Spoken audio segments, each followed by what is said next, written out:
If you talk to anybody that is going through any type of distress and you say, "Why are you feeling that way? What's going on?" They will 99% of the time talk about something that happened, something outside of them that happened. And I'll say, like, "Why are you so upset?" Or "Why is it so hard for you to date?" "Well, it's because my husband cheated on me," right? Or, um, this person's unfair or whatever it is. It's usually something that happened. I got into an accident and now my back hurts. But here is another way of thinking of things. And what I want to share with you in this episode is this is a very normal way to think. We are trained that way, we're taught that way. That is what we learned growing up. So, thinking that way, there's nothing wrong with you if you think that way. It's normal. Here is what I am inviting you to do is just for a moment, try on this different way of thinking. The only reason to do that is because a different way of thinking gives you power to actually change your situation.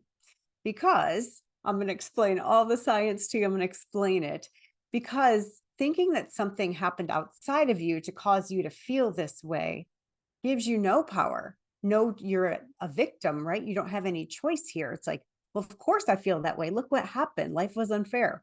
And I'm going to give you an example from my own life and see if you can relate it all and see what happens within you, like if you start to feel like, yeah, she's right, like of course she should be mad or whatever.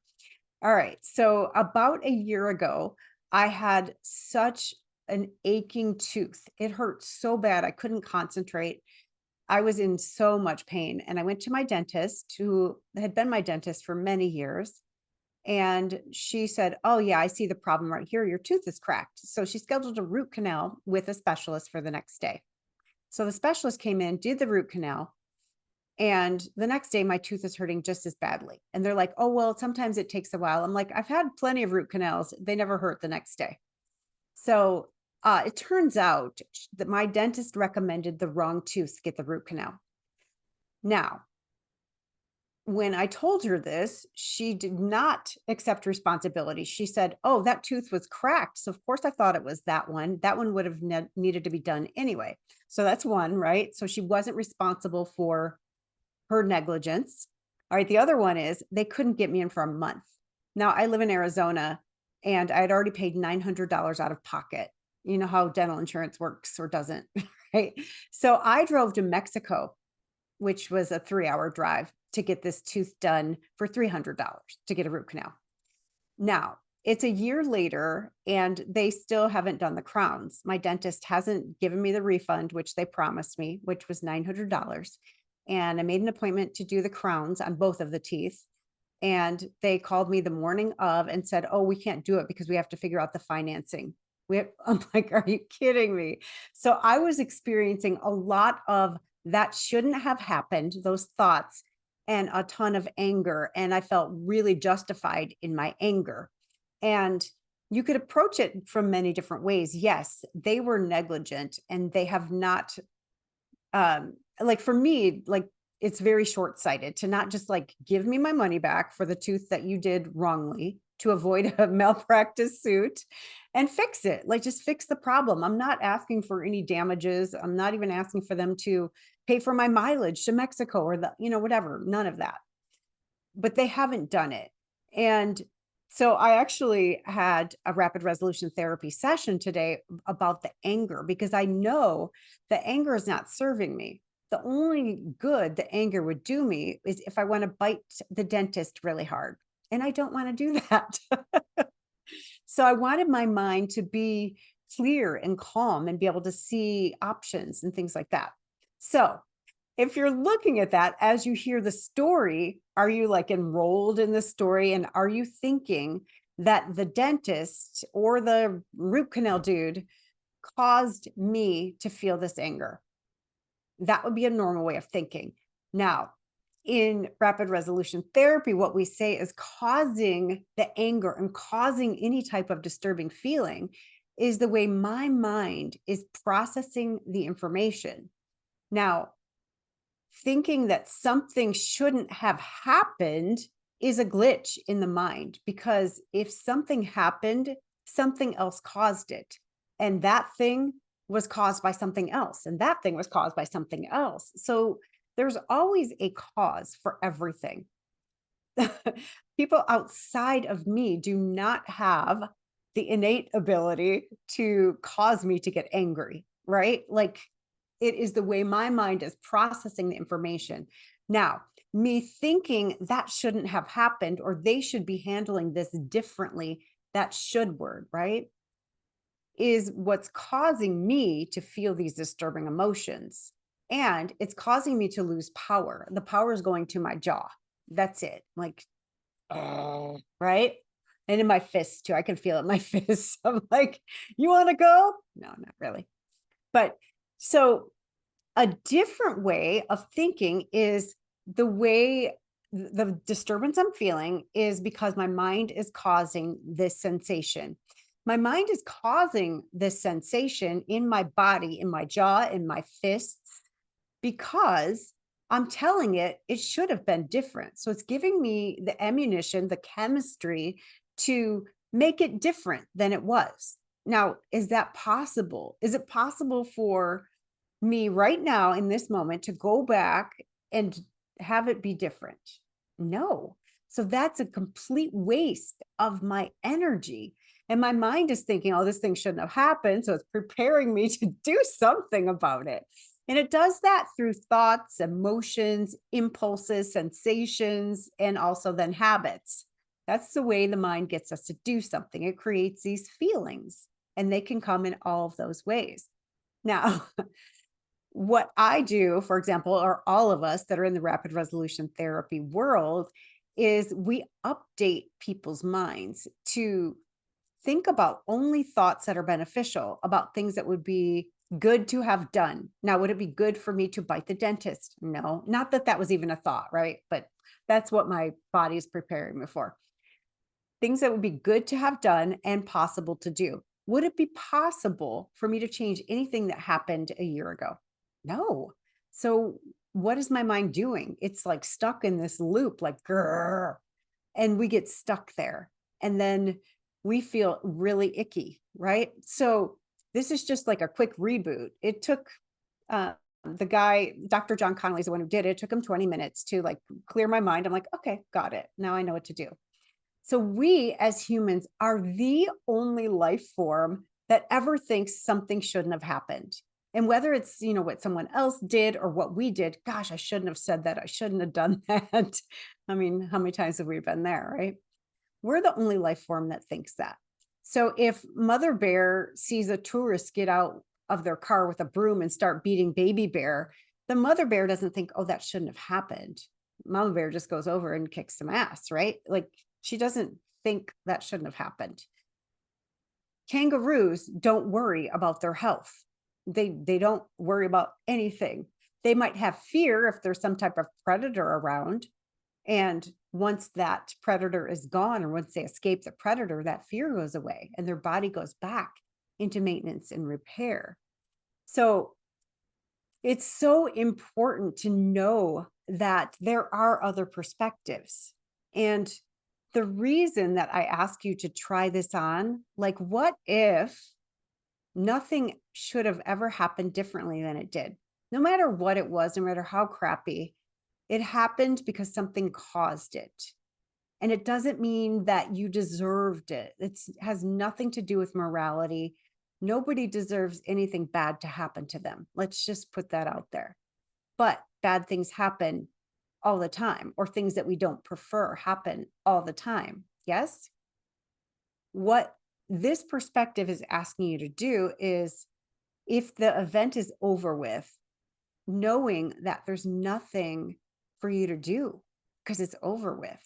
And none of it should have been any different, even if it sucked, because thinking that it should have been different is a glitch in your mind, because your mind is then going to produce the chemistry to try to get you to fix it.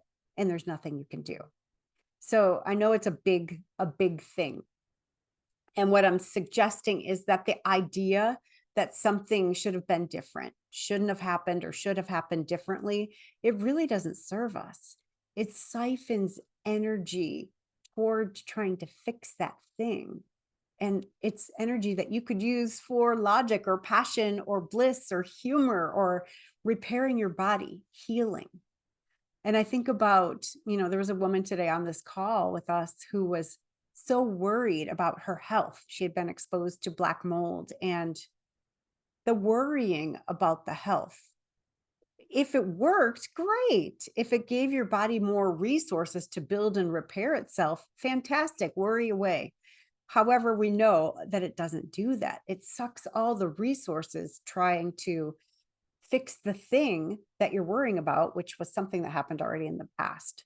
So when you can allow the mind to reset, to calm, to reboot, all of those resources that have been being spent on trying to fix something that happened in the past then get fueled and they can be harvested to work on something that you want, something that you're creating right now in this present moment. And think about, do you remember the story of the Alamo? There's like 5 guys inside the building, like Davy Crockett and Daniel Boone, and there's thousands of troops coming at them, right? So they're under siege. Do you think one of them is going to say, oh man, where's the spackle? I really need to patch this hole and then I'm going to sand it down and paint it?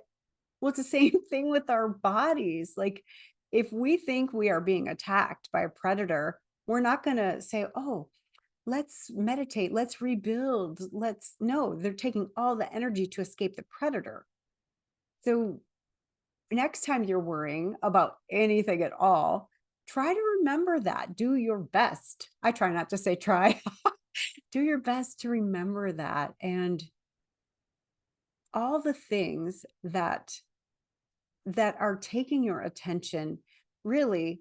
Oh, here's another saying I want you to practice is all the things that are taking your attention. What if you said them out loud? Like this. If you're thinking about the past, for example, what happened was so horrible that I have to think about it forever. Like, what happened was so horrible that I have to think about it forever. You would never do that, right? But your mind is doing it constantly without your permission in your unconscious and trying to fix it for you. So knowing that what happened is over and it is done and there is nothing for you to do about it, nothing. And it couldn't have happened any other way. Allow that to sink in and allow that to comfort your nervous system. And as you let that truth kind of assimilate, see how you feel. Like, oh, like sometimes it's like this light bulb goes on for people. Like I did a session this week with a woman and she had some stuff that was really, really old stuff that her mind was still trying to fix for her. And she got it faster than I've ever seen anyone get it. And she just started laughing. She's like, oh my gosh. And she just started laughing when she got that it's over and there's nothing for her to do. And then I'm like, well, what do you want to do now? And she's like, I want to dance, man. And she's like, I want to celebrate. Like, I'm not stuck anymore. I'm not stuck. And that's how quick it can happen. Like once your mind gets it, like this stuff that's been like pulling you back to the past has been pulling you back and weighing you down and anchoring you because it's just stuck data. The mind hasn't fully processed it and put it into long-term storage. And so it thinks that there's something for it to do to protect you. Your mind doesn't care if you're happy. All it wants for you is to be alive, to survive. That's it. It has no interest in causing you pain. It has no interest in causing you to be miserable unless it thinks you need that to take an action to survive. That's it. A lot of pain signals. It's so fascinating. The mind creates pain usually to get you to not get hurt or to not die sometime in the past. So if you had an accident or you witnessed something traumatic and you felt like your life was in danger, especially if you got into an accident, if it thought your life was in danger, the pain signals often are the mind trying to get that event to never happen in the first place so that you don't die. And I know you didn't die, but once it gets that message, a lot of times those pain signals go away and it's unbelievable how quickly that can happen. So know that, your mind doesn't want to cause you pain. It wants you to survive. So let's use this as an example. If you are strapped down to a gurney and you absolutely cannot move, and somebody has a blowtorch on your foot, you can't move. What is the interest of the mind to get you to feel pain? It wants you to move. If you can't move, there's really no point in the pain. But of course, that doesn't mean it stops, right? But really, the mind has no interest in causing you pain unless you can do something about it. So let that one sink in. The point of all of this is there is a very quick fix, or potentially quick fix. I'm not going to say it works for everybody, because I've done a few sessions where I didn't get underneath things enough. And there are people that have certain conditions that get them. I was looking at as like attention, but really what it is, it's deeper than that. It helps them to connect to other people through their pain or through their stories or through their, man, I'm so stupid, or look what I did. I did this dumb thing again. There's something wrong with me. But that's the way they connect to others. So that takes a little bit more than one session, but a lot of things are just easy to update. So if that's you, please reach out to me, because I would be happy to talk with you about what's going on and see if we could get it resolved. And again, a lot of times it's super duper quick. And one thing that's very interesting is, even like as a practitioner, I can't do it on myself. Like, like therapists have therapists, and that's just the way it is. I cannot do this process on myself. And I started out today on this call saying, I have a lot of anger over something that I really believe should not have happened. Now, I talk about this, like, we don't believe anything shouldn't have happened, but I knew enough to know that's what I was believing. And that was what was causing me turmoil, is the way my mind had been processing that. And it's just fascinating. I think we all need one another. And I think it's so beautiful when you can really allow other people to pour into you and to receive it. That happened to me today. I said, I talk all the time about being willing to receive and blah, blah, blah, right? So today I was at Hot Pilates, and we have these blocks, like a foam block. And this woman that's a friend of mine was next to me, and she's like, oh, I'll take your block for you. And taking my block meant she got to like wipe it down with the wipe and all the things. I'm like, oh, I stopped. I'm like, oh, then you'll have to wipe it down. She's like, that's all right. I'm like, oh yeah, okay. Okay, I receive. But it's like those little things, like when you are willing to say yes to things like that, you're telling the universe, and you're giving such a powerful signal to your subconscious mind that you are worthy to receive. And that means bring me more things, bring me bigger things, bring me better things that I can receive. So that's my addendum to the topic, like, be willing to receive. And it's really sometimes interesting to notice, because a lot of people will say, oh, there's nothing for me to receive. No one's offering. They are. We just filter it out because we're like, no, I got it. It's okay. Would you like help out with your groceries? No, it's all right. I got it. I don't know. There's so many instances where people are doing things for us or willing to do things for us. And we're like, oh, it's all right. I got it. I mean, at least I am. I don't know about you, but I've prided myself on being self-sufficient. Even, I fill the 5-gallon water jug, and there'll be a guy come up like, oh, you want help with that? I'm like, that's all right. I got it. Like, but I could say yes, right? It doesn't mean anything about me. It means I'm willing to receive. Sometimes I say yes. Sometimes I don't. Anyways, thank you so much for watching Irresistible You, Ignite Your Passion and Purpose. My name is Karen Seltz. Thank you again for watching, and play with this a little bit. Play with it and think about, what do you think should not have happened or should have happened differently? And think about, okay, what if it's just my mind trying to get me to do something differently in the past? And then really play with it. Like, what do you do about it? What can you do about anything that happened in the past? Nada, nada, nada. So I really hope that this served you, and I will see you right here next week. Thanks. Mwah. Bye.